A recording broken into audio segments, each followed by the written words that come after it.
चलली फूल लोढ़ैले राजा जनक जी के बाड़ी है। चारू राज दुलारी है नाम। चलली फूल लोढ़ैले राजा जनक जी के बाड़ी है।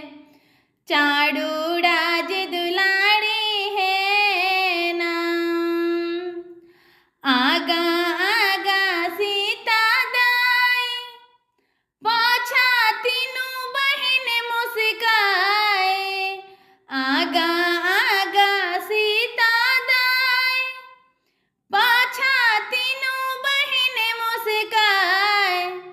देखते मुस्की रहल छत, देखते मुस्की रहल छत, भरल पुरल फुलबाड़ी है। चारू राज दुलारी है नाम। चलली फूल लोढ़ैले राजा जनक जी के बाड़ी है। चारू राज दुलारी है नाम।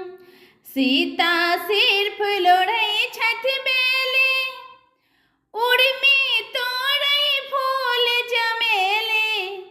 सीता सिर्फ लोढ़ै छथ बेली, उर्मी तोड़ै फूल चमेली।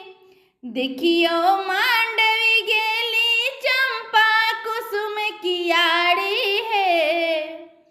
चारू राज दुलारी है नाम। चलली फूल लोढ़ैले राजा जनक जी के बाड़ी है। चारू राज दुलारी है नाम। देखते भेले विदोह विभोर, पूरा तपस्या झलकने नोर। देखते भेला विदेह विभोर, पूरा तपस्या झलकने नोर। बाट तकै छत, बाट तकै छत, माता लाका नानी थारी है। चारू राज दुलारी है नाम। चलली फूल लोढ़ैले राजा जनक के बाड़ी है। चारू राज दुलारी है नाम। प्रेमक समय अतुर अनंत, हे शिव भाव पूजे गुणवंत। प्रेमक समय अतुर अनंत, हे शिव भाव पूजे गुणवंत। चल तू बैसल हेथिन, चल तू बैसल हेथिन, साझ देबैला नारी है। कोबर घरक दुलारी है नाम। चलली फूल लोढ़ैले राजा जनक के बाड़ी है।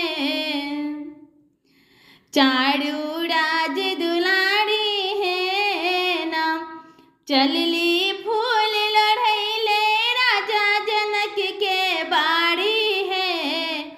चारू राज दुलारी है नाम। धन्यवाद। निक लगा तो हमारे चैनल को सब्सक्राइब कर ले, कमेंट करके जरूर बताएं।